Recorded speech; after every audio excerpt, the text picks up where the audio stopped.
हम हकीकत से कभी भाग नहीं सकते। कहते हैं कि मेहनत ही एक ऐसा तरीका है जिसके माध्यम से हम अपनी जिंदगी में किसी भी क्षेत्र में सफलता हासिल कर सकते हैं। और बेटा, हकीकत हम सभी के सामने है, हम सभी की स्क्रीन पर हमें हकीकत नजर आ रही है कि किस स्तर की कैसी तैयारी हम लोग करते हैं। आइए जरा एक बार इन आंकड़ों के माध्यम से समझने की कोशिश करते हैं कि सीटेट की जब आप लोगों ने परीक्षा दी तो पिछले 2 बार का परिणाम किस तरह से क्या रहा। पहले मैं आप लोगों को बतलाता हूं जो रिजल्ट हम लोगों को देखने को मिला अगस्त 2023 में जो हमारा सीटेट हुआ था। तो बेटा, यह है हमारा अगस्त 2023 का जो सीटेट है उसका रिजल्ट आपकी स्क्रीन पर है। पेपर 1 के लिए आप यहां पर देखेंगे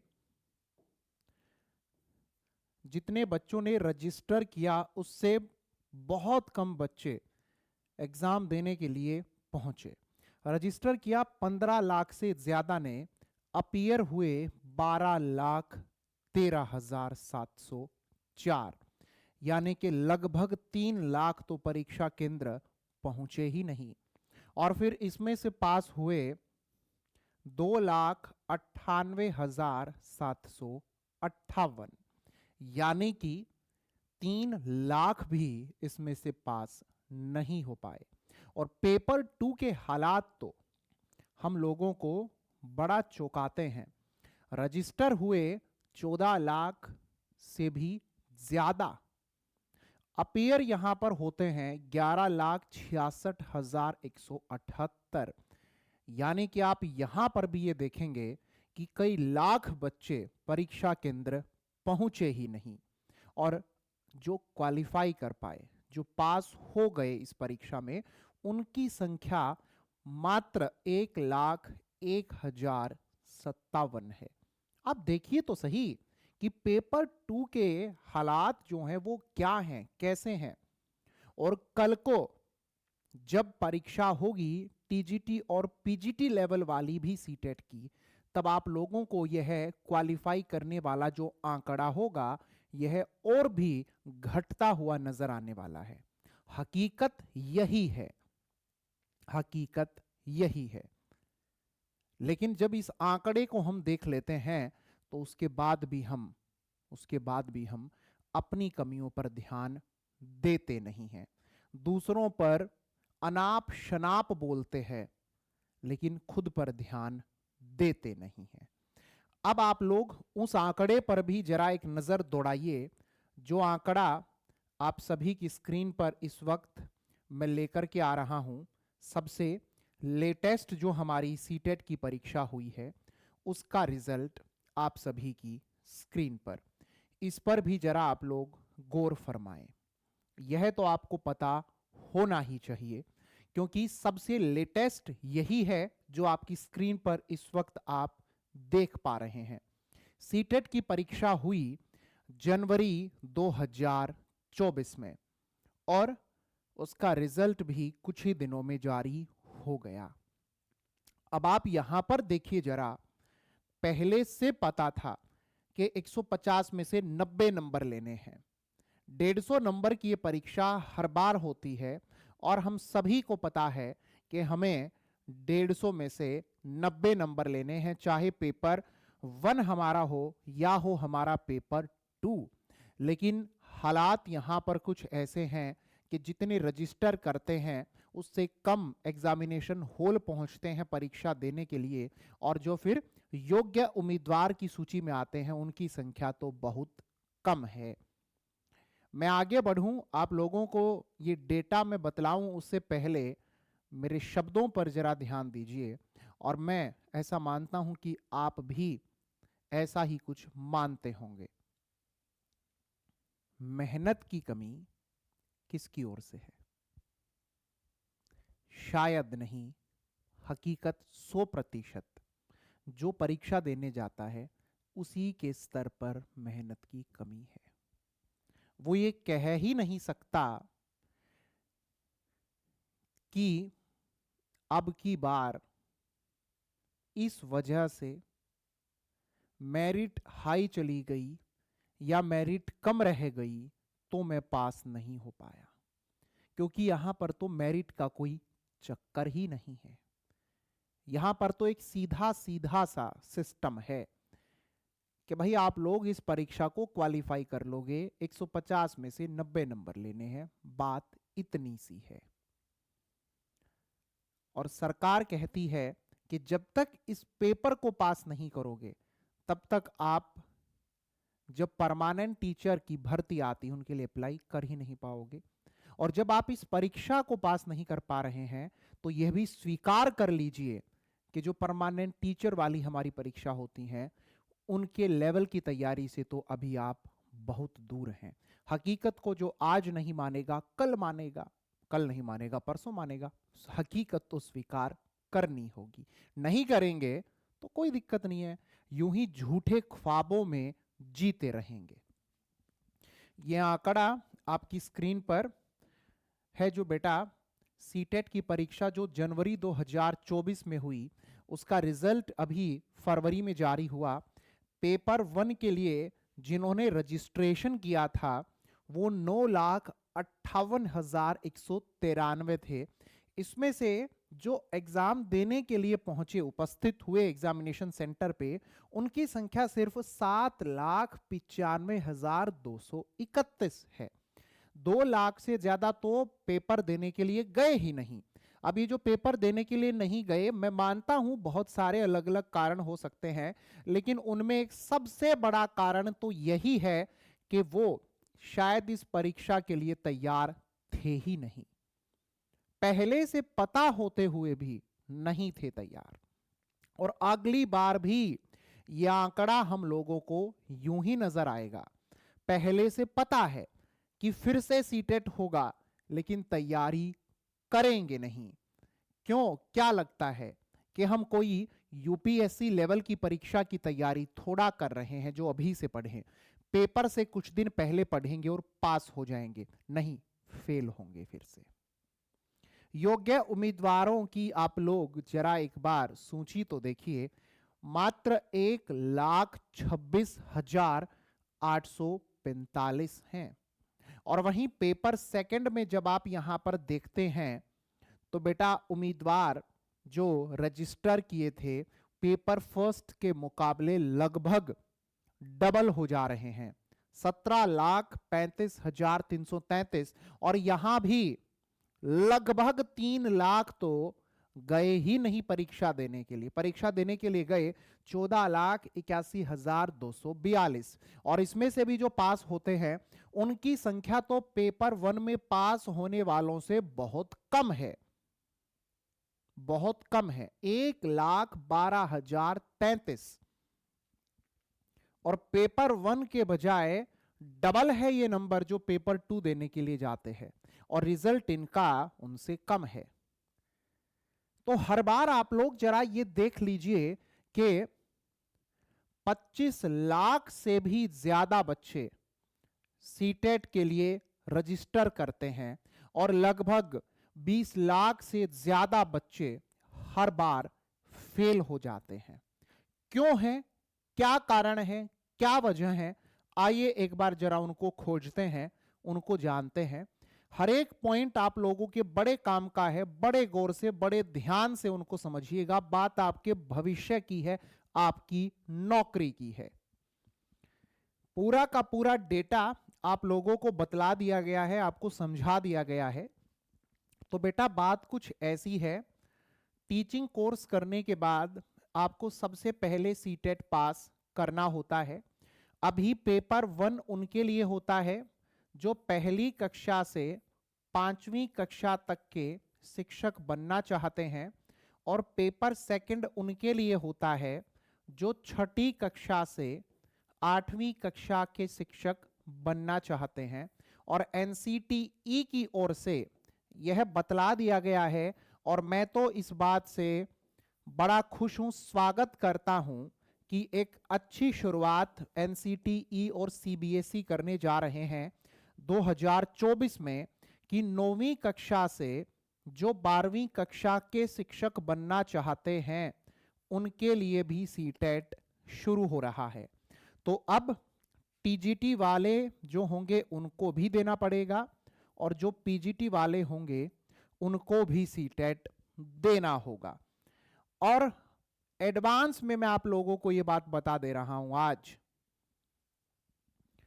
पेपर 1 और पेपर 2 जिनको मुश्किल लगता है उससे कहीं मुश्किल ये वाला लेवल होने जा रहा है। अब हम बात कर लेते हैं कि इतनी बड़ी संख्या में आखिरकार फेल होते क्यों हैं। सबसे पहला पॉइंट कि जो सिलेबस हमें दिया जाता है उस सिलेबस को ही ध्यान से पढ़ते और समझते नहीं हैं।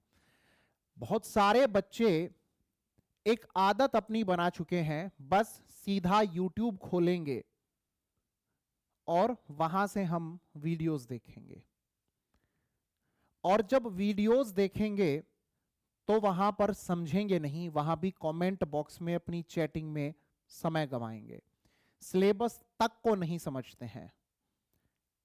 बहुत कम ऐसे बच्चे हैं जो खुद से अपने आप ऑफिशियल सिलेबस को डाउनलोड करके और उसके एक एक पॉइंट को पढ़ते हैं कि किस किस टॉपिक के अंदर क्या क्या हम लोगों को किस किस सब्जेक्ट के अंदर बतलाया गया है।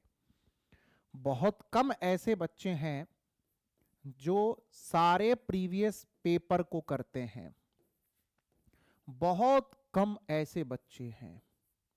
तो ये दो तो वो पॉइंट हैं जो हर किसी को सबसे पहले बिना किसी के कहे और बिना किसी पर डिपेंड हुए कर लेना चाहिए। सिलेबस का और प्रीवियस ईयर पेपर का ऐसे कितने बच्चे हैं जिन्होंने खुद से अपने आप से डिटेल्ड एनालिसिस किया हो? आप खुद से पूछिए कितने हैं ऐसे? बहुत कम होंगे। 1% यह संख्या हम लोगों को मिलेगी जो अपने आप से ऑफिशियल सिलेबस को निकालते हैं, प्रीवियस पेपर अपने पास इकट्ठा करते हैं, एक एक क्वेश्चन का, उनके ऑप्शंस का, पूरे सिलेबस का डिटेल्ड एनालिसिस खुद से करते हैं। किसी यूट्यूब पर जाकर, किसी गूगल पर जाकर के एक एक चीज को नहीं खोजते।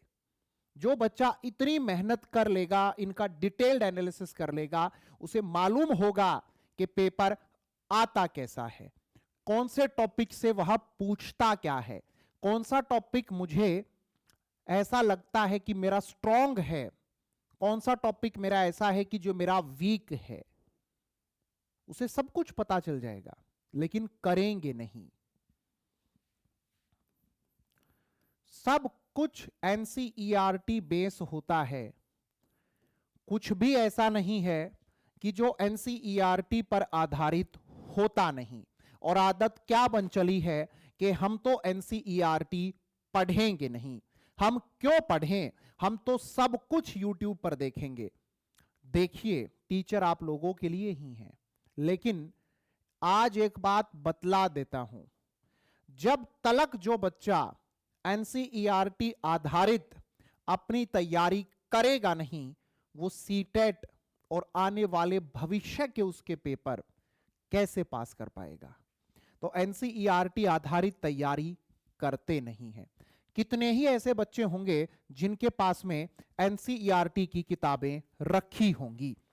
मेरे पास भी एनसीईआरटी की किताबें रखी, 10 साल हो गए हैं मुझे पढ़ाते हुए, उसके बावजूद भी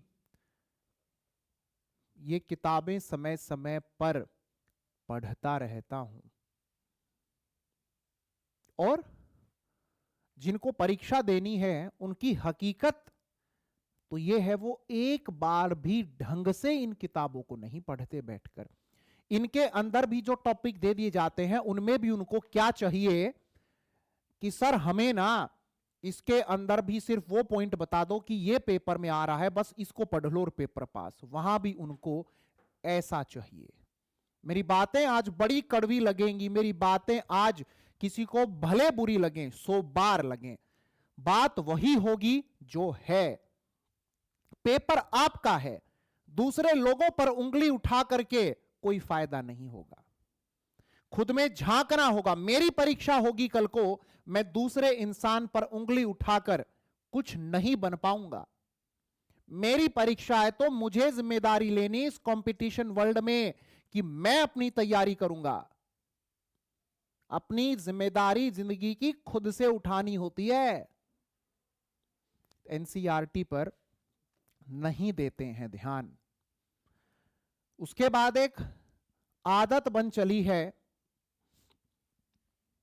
कि हम लोगों को जो पढ़ाई करनी है वो पढ़ाई सीक्वेंस में टू द पॉइंट नहीं करनी है। बस हम लोगों को समरी मिल जाए, निचोड़ मिल जाए। जब तक डिटेल्ड स्टडी नहीं कर लेंगे तब तक समझ नहीं बन पाएगी। डिटेल्ड स्टडी करनी होगी, टॉपिक वाइज स्टडी करनी होगी। बहुत कम ऐसे बच्चे हैं जो हर एक टॉपिक को पहले बड़े गौर से समझते हैं। एक आदत बन चली है बस क्वेश्चन क्वेश्चन क्वेश्चन क्वेश्चन जो हैं उनकी वीडियोस देखते रहो बैठ करके और पेपर पास हो जाएगा। अरे जब तक वो टॉपिक ही नहीं पढ़ा होगा उस टॉपिक में है क्या आखिरकार। फिर अगली बेकार आदत, एक बार टॉपिक पढ़ लिया देख लिया उसका रिवीजन नहीं करेंगे। ऐसा लगता है यही बात तो अभी पढ़ी थी, इस सेम बात को क्या ही पढ़ना है, रिवीजन नहीं करेंगे। लेटेस्ट अपडेट जो चल रहे होते हैं उनसे अवगत नहीं होंगे, उन्हीं पुराने तौर तरीकों और पैटर्न पर चलते रहेंगे। अब मैं वो बात बोलने जा रहा हूं जिससे ना केवल बच्चों को, शायद कुछ हमारे साथियों को भी अच्छा नहीं लगेगा। मैं सबसे पहले एक बात बतला दूं, हर एक उस शिक्षक का मैं सम्मान करता हूं जो भी पढ़ाता है, मेहनत करता है, लेकिन कुछ शिक्षक आज के दौर में ऐसे भी हैं जो खुद से भी अपडेट नहीं हैं और लेटेस्ट पैटर्न पर आधारित बच्चों को पढ़ाते नहीं हैं, और वो बच्चे भी उसी पुराने ढर्रे पर चलते रहते हैं। तो जो हमारे शिक्षक साथी भी हैं उनको भी जो लेटेस्ट अपडेट होते हैं, लेटेस्ट जो पैटर्न होते हैं, जो ढंग है, उसी को अपनाकर बच्चों की तैयारी करवानी चाहिए। अगली बात अब बच्चों की जो हो चली है वो ये हो चली है कि पेपर से कुछ समय पहले बस मैराथन, ठीक है, महामैराथन, इन सब चीजों से अट्रैक्ट होकर उनको देख लेंगे और लगेगा कि पेपर पास हो जाएगा। आज एक बात बतला दे रहा हूं, बड़े ध्यान से मेरी बात को सुनिएगा, बड़े गौर से मेरी बात को सुनिएगा। जब आप आर्मी में भर्ती होने के लिए जाते हैं, दिल्ली पुलिस में या किसी भी पुलिस में जब आप भर्ती होने के लिए जाते हैं तो आपको दौड़ लगानी होती है, वो टेस्ट आपको पास करना होता है। आपको बता दिया जाता है कि आपको 1600 मीटर दौड़ना है, समय आपको इतने मिनट का मिलेगा, और जब आप तैयारी करते नहीं हैं, सिर्फ और सिर्फ लेटे लेटे सोचते रहते हैं कि हाँ मेरा उस दिन फिजिकल टेस्ट है, दौड़ लगानी है, लगा दूंगा लगा दूंगा, और उस टेस्ट से एक सप्ताह पहले आप एक दिन मैराथन दौड़ने चले जाते हैं, 42 किलोमीटर की दौड़ लगाकर आते हैं और ये सोचते हैं कि जिस दिन मेरा फिजिकल टेस्ट होगा मैं उस दिन सबसे आगे निकलकर सिलेक्ट हो जाऊंगा। महामूर्खता वाली बात है ये, कतई नहीं हो सकते, कभी नहीं हो सकते। वो बच्चे पागल नहीं है, बेवकूफ नहीं है जो रोजाना सुबह उठ करके 4 बजे, सुबह 5 बजे प्रैक्टिस करते हैं कई कई महीनों तक, तब जाकर उनके फिजिकल टेस्ट पास होते हैं। वैसी कुछ स्थिति यहां आपके पेपर में बनती है। क्या सोचते हैं, रोजाना पढ़ने की आदत क्यों ही बनाएं, क्यों पढ़ना है, पेपर से कुछ समय पहले 10-10 घंटे, 12-12 घंटे, ठीक है, ये लो 20 घंटे की, ये लो 24 घंटे की वीडियो, हा? उनको देखेंगे और हम पास हो जाएंगे। कोई भी अगर इस वहम में जीता है तो बेटा डेटा अभी आपको दिखलाया था कि हर साल 20 लाख से ज्यादा फेल होते हैं। यही आंकड़ा बना रहेगा, नहीं हो पाते हैं पास। ये मैराथन उनके काम आती हैं, ये सेशन उनके काम आते हैं जिनका पहले से बेस स्ट्रांग होता है। इस आदत को सुधार लीजिए।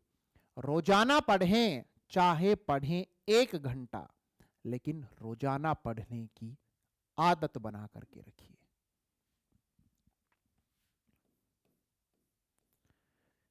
अब बात आती है शॉर्ट नोट्स की।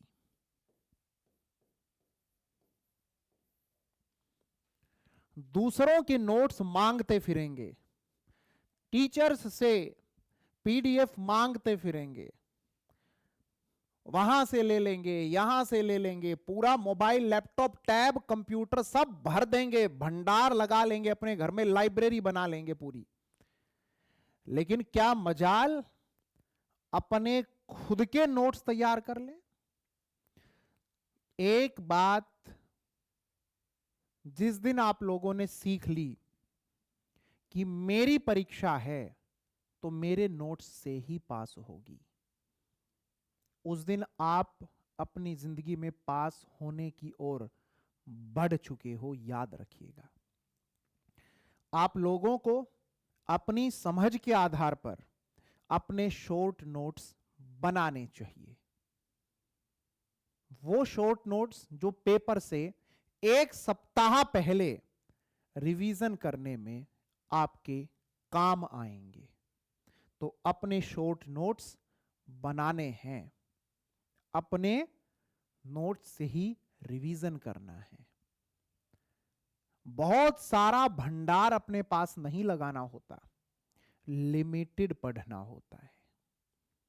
और अब अगली बात, हमारी एक आदत कुछ ऐसी बन चुकी है कि हम लोग एक ऐसे वहम में जीने लगते हैं कि क्या हुआ, 90 नंबर ही तो लेने हैं, हो जाएगा पास, सीटेट ही तो है। लेकिन वो सीटेट ही पास नहीं होता। फिर इस वहम से बाहर निकलिए। किसी के लिए परीक्षा बड़ी आसान हो सकती है, तो किसी के लिए परीक्षा बड़ी मुश्किल है। समझे मेरी बात? यह आप लोगों को आज निचोड़ बता दिया है। इन पॉइंट्स को बढ़ाते हुए चाहे मैं इसे 50 पॉइंट लिख दूं, लेकिन ये सभी बातों का निचोड़ मैंने आपके सामने रख दिया है। तैयारी करोगे या नहीं करोगे, मर्जी आपकी है, भविष्य आपका है। ना किसी टीचर का कुछ बिगड़ता है, ना किसी समाज में रहने वाले व्यक्ति का कुछ बिगड़ता है। कुछ बिगड़ता है तो आपका बिगड़ता है। माता पिता ने भी अपनी जिम्मेदारियों को भरपूर पूरा किया, अपने स्तर पर जितना वो कर सकते थे।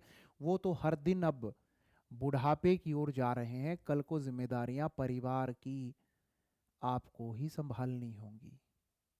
कितना भी भाग लो, कितना भी इधर उधर ध्यान भटका लो, हकीकत यही है, हकीकत यही है कि और कुछ समय के बाद जब परिवार की जिम्मेदारियां आपके कंधों पर होंगी, तब मेरी ये बात याद करोगे कि काश मेहनत कर लेते, काश दुनिया भर में कमियां निकालने की बजाय अपने ऊपर ध्यान देते। और भाड़ में जाए सब कुछ, मुझे अपनी किताबें उठाकर खुद से खुद को तैयार करना है। ये भाव हम लोग उस समय पर ले आते जब हमें परीक्षा देनी थी, तो आज हम कहीं ना कहीं सेट होते। सारी बातें आपको बता दी हैं। समझदार अगर होंगे तो समझ जाएंगे, और अगर नहीं तो यूं ही झूठे दिलासे, मीठी मीठी लोक लुभावन बातें सुनते रहो और हर बार फेल होते रहो। शॉर्टकट नहीं होता है सक्सेस का। सक्सेस मिलती सिर्फ और सिर्फ हार्ड प्लस स्मार्ट वर्क से है।